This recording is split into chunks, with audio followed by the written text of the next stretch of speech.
Hi, my name's Stu and welcome to another short review roundup on Flying Wiener.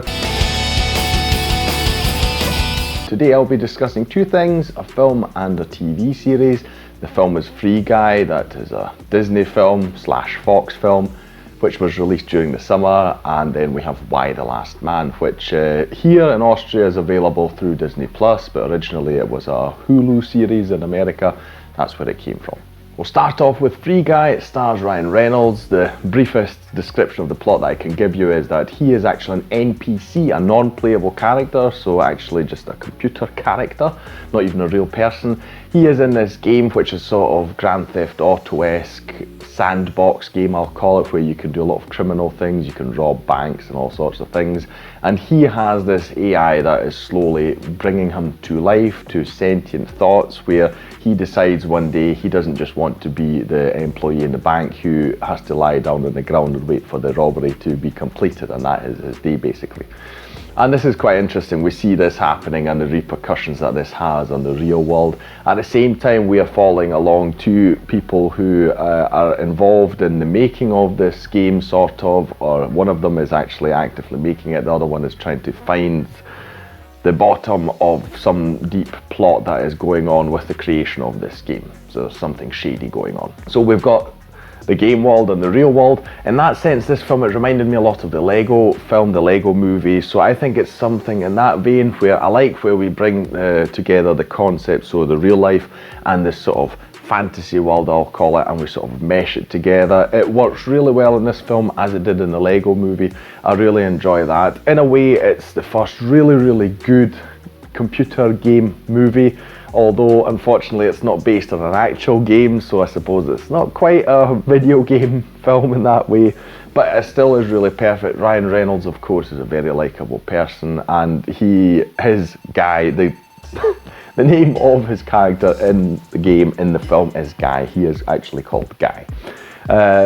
So it's just a very likable person, and the whole film is really a lot of fun. The animations are great as well, so I think they did a lot with a really moderate budget compared to the big CGI films that you typically have these days.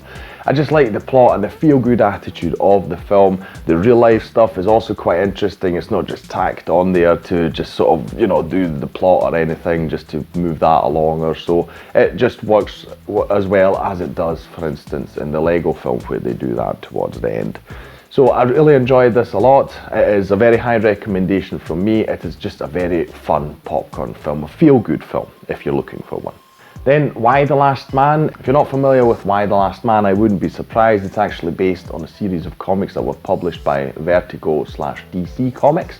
I read them a few years back. I read the whole series, loved it, was really excited when I saw that they were making a TV show of it, because I just really find it a very fascinating scenario to explore. What it is about, we unfortunately, and this, I'll get to this a bit later, this is about a pandemic.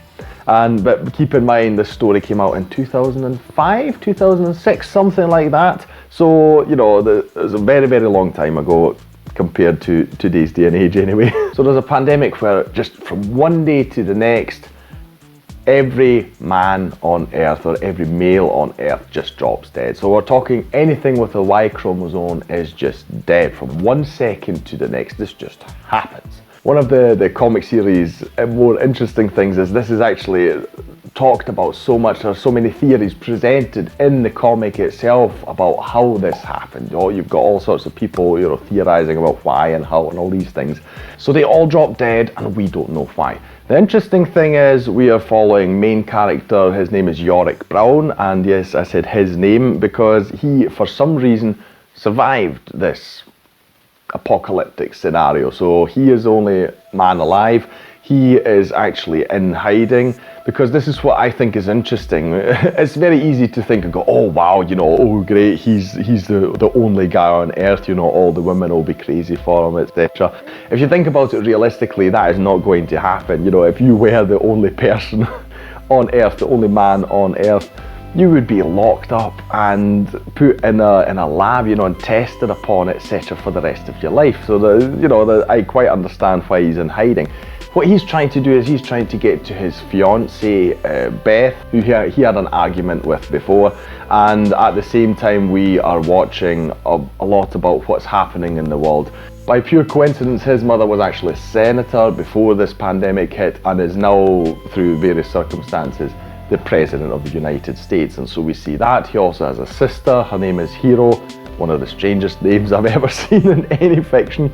And she herself has her own journey. She joins a group of women called the Amazons. So we follow along these various groups and various stories and see what happens. Now, what I do really like about this, and you might have heard about it in the news, people saying, oh, it's been, for now, it's been cancelled after just this one season, and they are currently looking for a new home. I'm not quite sure if they will, because I don't think it was quite as popular. People are calling, oh, it's because it's so woke and all these things. I don't think so. It's just, personally, I think it's because people have a hard time just watching a series that is obviously 99% of roles are just women, which I think is a great thing. It's so interesting to me to explore just what would happen with the world. I mean, what do you do? I mean, basically from one day to the next, there's like a timer on civilization, because if you don't have any men anymore, how are you going to procreate and all these kind of things? And it's just so wild to think about this scenario. I think the problem it has is that it's about a pandemic, and obviously right now nobody wants to see it. The second thing I think they really did wrong here is they didn't focus on Yorrick. So while we have, in the comics, we follow Yorrick along for pretty much the whole thing. It's him and his caretaker, I'll call it, Agent 355. I won't go into details about her, but these two, they have great exchanges. They meet people along the way. You see sort of little stories happen, people's stories, what have they done in this apocalypse and what's happened to them, and I've found those brilliant going through the comics. Here we're just focused quite a lot on this government stuff with his mother, which in the comics was more of a just small side story, and then you have all the stuff that his sister does with the Amazons, which really takes over a lot here.